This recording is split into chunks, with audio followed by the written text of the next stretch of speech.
Hello everyone, welcome back to my channel Crack PGTRB Physics with me. இன்னைக்கு Unit 9 Electronicsல Op-amp Characteristics and Parameters பார்க்கலாம். இதுதான் 4 important characteristics of Op-amp. First one, very high input impedance. Impedance அப்படின்னா ஒரு சர்க்யூட்ல இருக்க combination of resistance.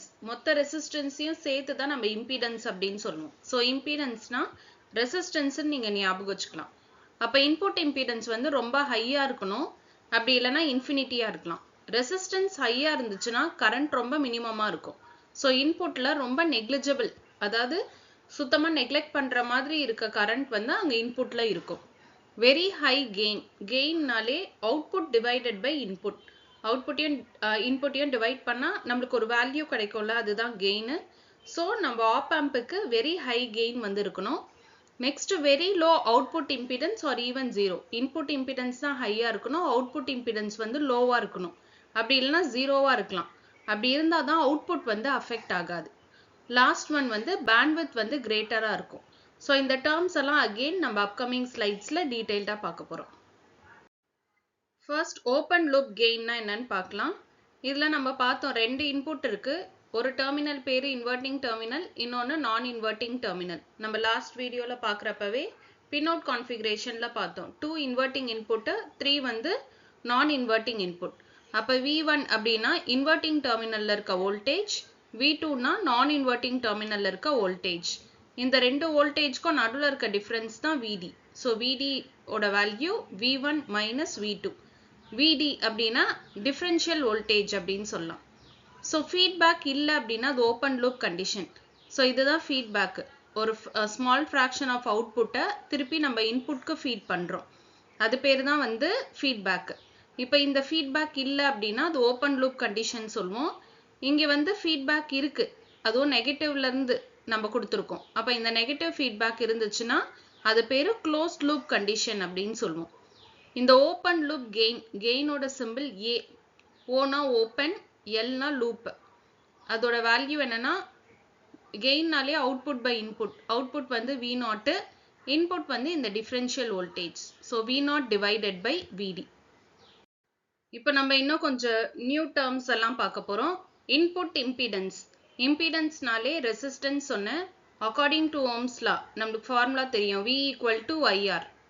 அப்பனா ஆரோட formula என்ன? V divided by I.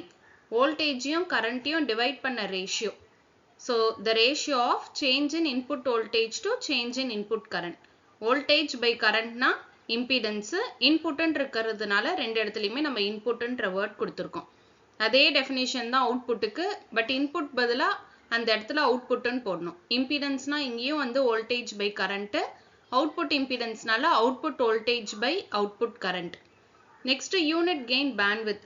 பேண்ட்வித்னாலே range of ஃப்ரீக்வன்சிஸ்ன்னு அர்த்தம். கிரேட்டர் ஃப்ரீக்வன்சிலேருந்து நம்ம ஸ்மாலர் ஃப்ரீக்வன்சியை சப்ராக்ட் பண்ணால் ரேஞ்ச் ஆஃப் ஃப்ரீக்வன்சிஸ் வந்து கிடைக்கும். ஸோ இந்த பேண்ட்வித்தில் பார்த்தோன்னா நம்ம எம்எஸ்சி லெவல்லலாம் கெயினுக்கு கிராஃப் போடுறப்ப பார்த்துருப்போம். 1/√2 டைம்ஸ் த மேக்ஸிமம் வேல்யூ. அது மேக்ஸிமம் கரண்ட்டாக இருக்கலாம், மேக்ஸிமம் வோல்டேஜாக இருக்கலாம். அதுக்கேற்ற மாதிரி தான் ஒரு லைன் வந்து நம்ம ட்ரா பண்ணுவோம். அந்த 1/√2ஓட வேல்யூ தான் என்னன்னா 0.707. Next input offset voltage. இப்போ நம்ம இன்புட் கொடுத்தாதான் நம்மளுக்கு அவுட்புட்டே கிடைக்கும். இன்புட் இன்கேஸ் கொடுக்கலன்னா அவுட்புட்டும் நம்மளுக்கு கிடைக்கக்கூடாது. ஐடியல் ஆப் ஆம்ப் அப்படின்னா பர்ஃபெக்ட்லி ஒர்க்கிங் ஆப் ஆம்ப். நம்ம எப்போவுமே ஃபிசிக்ஸ் பொறுத்த வரைக்குமே ideal cases and practical cases பார்ப்போம். ஐடியல் அப்படின்னா பர்ஃபெக்ட்லி ஒர்க்கிங் அப்படின்னு ஞாபகம் வச்சுக்கோங்க. அப்போ ஒரு பர்ஃபெக்ட்லி ஒர்க்கிங் ஆப் ஆம்ப்க்கு நம்ம இன்வெர்ட்டிங் அண்ட் நான் இன்வெர்ட்டிங் இன்புட்டை வந்து கிரவுண்ட் பண்ணிட்டோம். அப்போனா வோல்டேஜ் வந்து 0. அப்படி இல்லைனா ஈக்குவல் வோல்டேஜ் கொடுத்துருக்கீங்க. அப்படி இருந்துச்சுன்னா நம்ம அவுட்புட் வந்து 0ன்னு எக்ஸ்பெக்ட் பண்ணுவோம். பட் நம்ம ப்ராக்டிக்கலாக யூஸ் பண்ணுற ஆப் ஆம்ப்க்கு அந்த மாதிரி அவுட்புட் வோல்டேஜ் 0வா கிடைக்காது. இன்புட் நம்ம 0வா கொடுத்தா கூட ஒரு ஸ்மாலர் வோல்டேஜ் வந்து அந்த சர்க்கியூட்ல வந்து இருக்கும். அப்போ நம்ம என்ன பண்ணணும், நம்மளுக்கு அவுட்புட் வந்து மினிமல் வேல்யூ கிடைக்கும் 0 இல்லாமல். அப்போ நம்ம ஒரு ஸ்மாலர் வோல்டேஜ் அப்ளை பண்ணி நம்ம அவுட்புட்டை 0 பண்ணோம்னா அது பேர் தான் offset voltage. Next term slew rate. அப்படின்னா என்ன அர்த்தம்னா நம்ம இன்புட்ல ஒரு ஸ்டெப் வோல்டேஜ் அப்ளை பண்ணுவோம். ஸ்டெப் வோல்டேஜ் அப்படின்னா இப்போ 1 வோல்ட் 2 வோல்ட் 3 வோல்ட் அந்த மாதிரி ஈக்குவல் டிஃப்ரென்ஸ்ல ஏதோ ஒரு வோல்டேஜ் வந்து நம்ம இன்புட்டா அப்ளை பண்றப்ப நம்ம ரெண்டு டைப் ஆஃப் ஆப் ஆம்பா இப்போ பிரிச்சுட்டோம். ஒன்று ஐடியல் ஆப் ஆம்ப், இன்னொன்று ப்ராக்டிக்கல் ஆப் ஆம்ப். இதில் ஐடியல் ஆப் ஆம்ப் வந்து உடனே ரெஸ்பாண்ட் பண்ணும் இன்புட்க்கு. But practical op amp respond பண்ணுறதுக்கு கொஞ்சம் டைம் எடுத்துக்கும். அது பேர் தான் நம்ம ஸ்லூ ரேட் அப்படின்னு சொல்லுவோம்.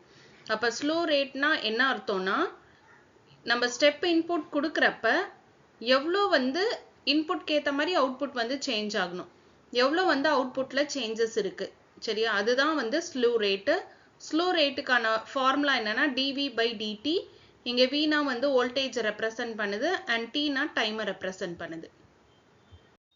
Next term common mode rejection ratio. இதை தான் நம்ம ஷார்ட்டா CMRR அப்படின்னு சொல்றோம். அப்ப காமன் மோட் அப்படின்னா என்ன அர்த்தம்னு ஃபர்ஸ்ட் பார்த்துடலாம்.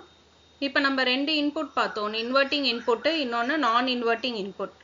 அப்போ அந்த இன்புட்டை தவிரவே நம்ம இன்புட் வந்து ஜீரோவாக கொடுத்தோம்னா அவுட்புட் வந்து ஜீரோவாக கிடைக்கணும்னா நம்ம லாஸ்ட்டாக பார்த்தோம். அந்த இன்புட் சிக்னல்ஸை தவிர அடிஷ்னலாக ஒரு நாய்ஸ் சிக்னல் வந்து இன்புட்டில் இருக்கும். அந்த நாய்ஸ் சிக்னல்ஸ் இன்புட்டில் இருக்கிறதுனால அவுட்புட்லேயும் வந்து ஒரு நாய்ஸ் சிக்னல்ஸ் வந்து இருக்கும். அதை தான் நம்ம காமன் மோட் சிக்னல்ஸ் அப்படின்னு சொல்கிறோம். அந்த காமன் மோட் இன்புட், காமன்றதுனால C, அந்த காமன் மோட் இன்புட்டோட வேல்யூ V1 V2னா என்னன்னு லாஸ்டாவே பார்த்தோம். V1னா இன்வெர்ட்டிங் டெர்மினல்ல இருக்க வோல்டேஜ், V2னா நான் இன்வெர்ட்டிங் டெர்மினல்ல இருக்க வோல்டேஜ். அதை 2ஆல டிவைட் பண்ணோம்னா அதுதான் காமன் மோட் இன்புட்.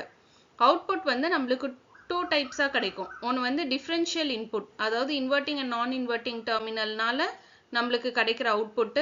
இன்னொரு அவுட்புட் வந்து நாய்ஸ் சிக்னல்ஸ்னால கிடைக்கிற அவுட்புட். ஓகேவா? ஸோ அவுட்புட்டோட value general simple VD equal to, இங்கே வந்து அவுட்புட்டை வந்து நம்ம ஃபார்முலா என்னன்னா AD இன்ட்டு VD. ADனா வந்து டிஃப்ரென்ஷியல் கெயின், VDனா டிஃப்ரென்ஷியல் வோல்டேஜ், ப்ளஸ் ஏசினா இந்த காமன் மோட்னால கிடைக்கிற கெயின், VCனா காமன் மோடோட இன்புட். ஓகேவா? ஸோ இந்த ADயோட வேல்யூ எப்படி இருக்கும்னா லார்ஜராக இருக்கும் அண்ட் ஏசியோட வேல்யூ ஸ்மாலராக இருக்கும்னு சொல்கிறாங்க. அப்போ ஒரு குட் ஆப் ஆம்ப் என்ன பண்ணணும் அப்படின்னா டிஃபரன்ஷியல் சிக்னலை மட்டும்தான் வந்து ஆம்பிளிஃபை பண்ணணும். அதாவது இந்த இன்வெர்ட்டிங் அண்ட் நான் இன்வெர்ட்டிங் டெர்மினல்ல கொடுக்குற வோல்டேஜை மட்டும்தான் அது என்ன பண்ணணும்னா ஆம்பிளிஃபை பண்ணும், மல்டிப்ளை பண்ணும். இந்த அன்வான்டா இருக்க நாய்ஸ் சிக்னல்ஸை தான் நம்ம என்னன்னு சொல்றோம்னா காமன் மோட் அப்படின்னு சொல்றோம்.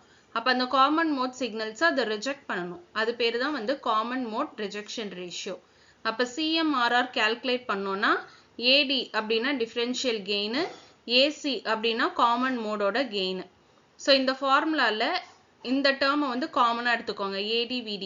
அப்போ அதை காமனாக எடுத்துட்டோன்னா இங்கே பேலன்ஸ் வந்து 1 இருக்கும். இங்கே அந்த டேர்ம் இல்லை, காமனாக எடுக்கிற டேர்ம் இல்லாததுனால நம்ம இங்கே டிவிஷனில் எழுதியிருக்கோம். இப்போ நம்மளுக்கு AD by ACயோட வேல்யூ என்னது? CMRR.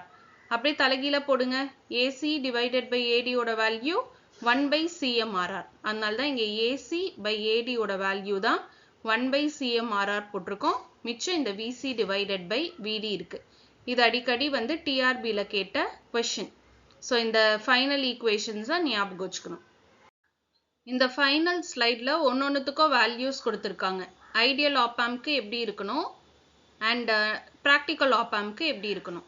ஓப்பன் லூப் கெயின் வந்து ஐடியல் ஆப் ஆம்ப்க்கு infinity, but IC741 that is practical op ஆம்ப்க்கு 2 lakh இருக்கணும்.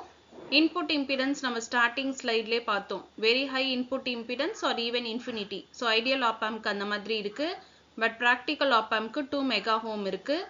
அண்ட் அவுட்புட் இம்பிடன்ஸ் வந்து 0ன்னு நம்ம ஸ்டார்டிங்கில் பார்த்தோம், பட் ப்ராக்டிக்கல் கேசஸில் 75 ohm. And input offset voltage, ஒரு ஸ்மாலர் வோல்டேஜ் அப்ளை பண்ணி, அதாவது இன்புட்க்கு ஒரு smaller value of voltage apply பண்ணால் அவுட்புட் வேல்யூ நம்ம 0 ஆக்குறோம்னு சொன்னோம்ல, அது ஐடியல் ஆப் ஆம்ப்க்கு 0வா இருக்கு, பட் ப்ராக்டிக்கல் ஆப் ஆம்ப்க்கு 2 millivolt இருக்கு. And input offset current for ideal cases 0 and practical கேசஸில் 80 நானோ ஆம்பியர் இருக்கு.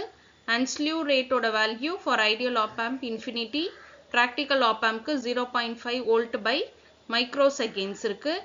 And CMRR value for ideal cases infinity, but practical கேசஸில் 56,230 Hz, அதுதான் நம்ம 95 decibel சொல்கிறோம். அண்ட் பேண்ட்வித்தோட வேல்யூவும் ஐடியல் கேசஸ்க்கு இன்ஃபினிட்டியாக இருக்கும், பட் ப்ராக்டிக்கல் கேசஸ்க்கு வந்து ஓப்பன் லூப் கண்டிஷனில் 10 Hz அண்ட் யூனிட் கெயின்க்கு 1 MHz இருக்கு. Thank you for watching this video.